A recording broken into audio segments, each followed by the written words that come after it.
In contrast, Ieyasu's rival Hideyoshi failed to produce a male heir. Finally, he adopted a nephew and groomed him as his successor. Then, at 60 years of age, Hideyoshi finally fathered a son of his own. He called him Hideyori, and he was the jewel of his life. Hideyoshi's thoughts now turned to the safety and survival of his young son. I cannot describe the endless tedium, as if I were guarding an empty house when Hideyori is not here with me. I say again, strictly order that all be vigilant against fire. Each night have someone make the rounds of the rooms 2 or 3 times. As Hideyoshi obsessed over his own son, his adopted son, now an adult, was in peril. It's clear that by the end of his life, Hideyoshi was acting more and more erratically. He became increasingly cruel, if not sadistic. Then when he finally, in his final years, produced an heir of his own, he ordered this adult male who had been his heir to commit suicide.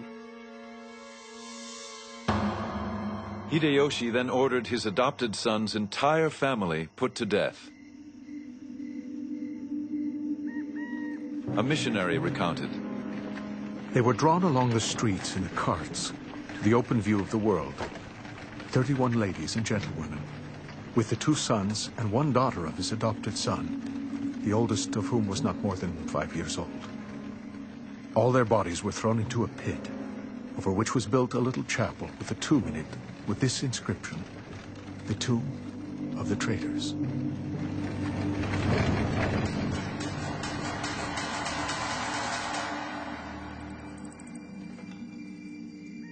Soon after, Hideyoshi's health began to fail. He wrote his death poem. As the dew I fall, as the dew I vanish.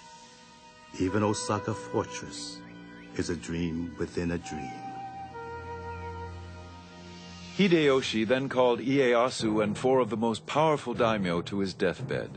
He appointed them legal protectors of his 5-year-old son Hideyori, his heir and the future ruler of Japan.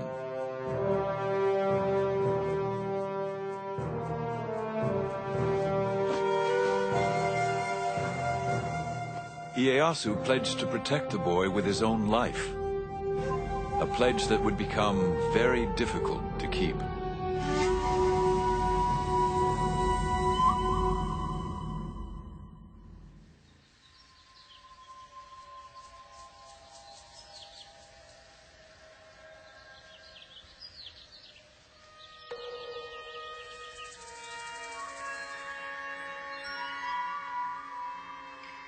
It is said that war is a curse. It is resorted to only when it is inevitable. However, in time of peace, do not forget the possibility of disturbances. Ieyasu was on guard. Those daimyo who feared his growing power began to plot against him. Ieyasu's territory now extended throughout most of Japan. He was determined to maintain his holdings and expand his base of power. One of Ieyasu's nicknames is the Old Badger, and it reflects his craftiness, as well as his famed ability to wait. And he waits until after Hideyoshi is dead, until he has a clear preponderance of power, and then makes his move to become the dominant military leader in Japan. Ieyasu mobilized his troops. He sent 1 division to Ogaki Castle, where his enemies were gathering.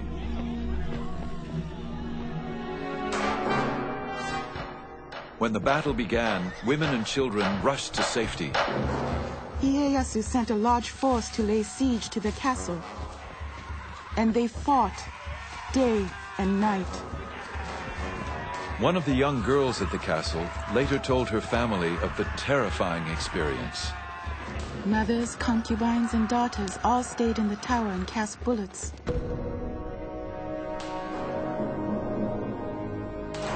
There was panic.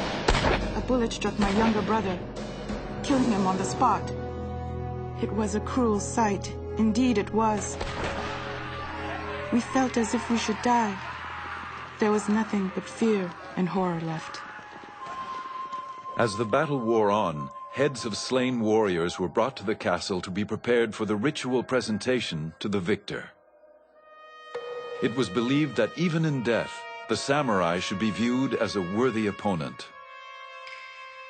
Those people who were in the castle would wash the heads, and they would put some cosmetics on the face of the dead corpses because they were proof of having killed someone important.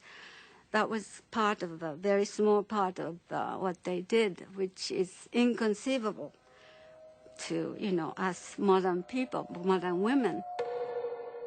All the decapitated heads were brought into the tower. We weren't a bit afraid of the heads and used to sleep in the midst of the nasty smell of bloody heads.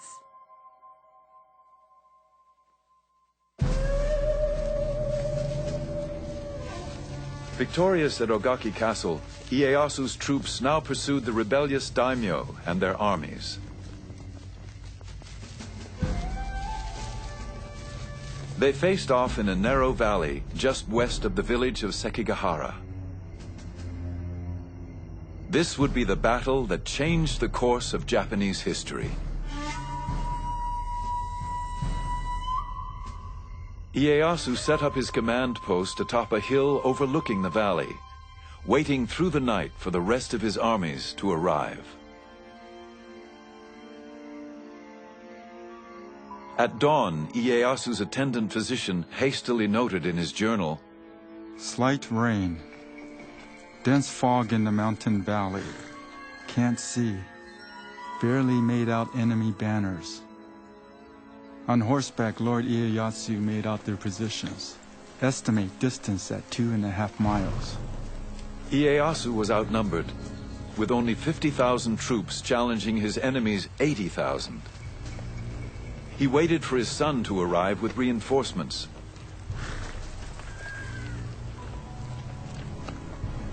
But at 8 in the morning, the fog suddenly lifted, and the two opposing armies found themselves within striking distance. Ieyasu could wait no more. Rallying his troops, it was said he sent them forward with his famous battle cry. There are only two ways to come back from the battlefield. With the head of an enemy, or without your own.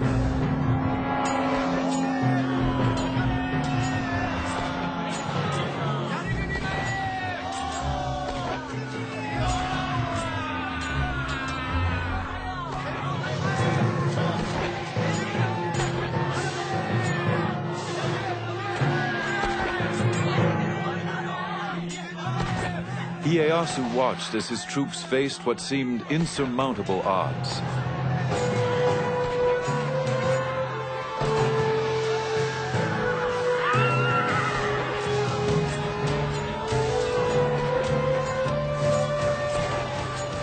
Then, suddenly, the tide turned. Several enemy daimyo and their armies, convinced of Ieyasu's ultimate victory, defected and joined Ieyasu's forces. By 2 p.m., Ieyasu's troops had defeated the rebellious army.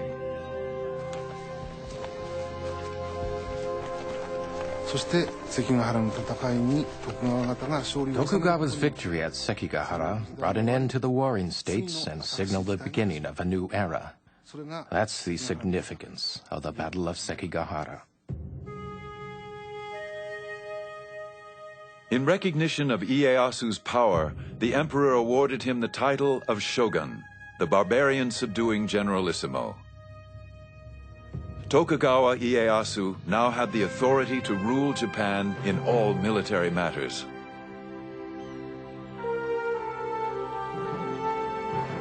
He ruled unchallenged, but always there was the specter of Hideyoshi's young son Hideyori growing up in Osaka Castle. Ieyasu had sworn with his life to protect the boy who could someday lay claim to all Ieyasu had won.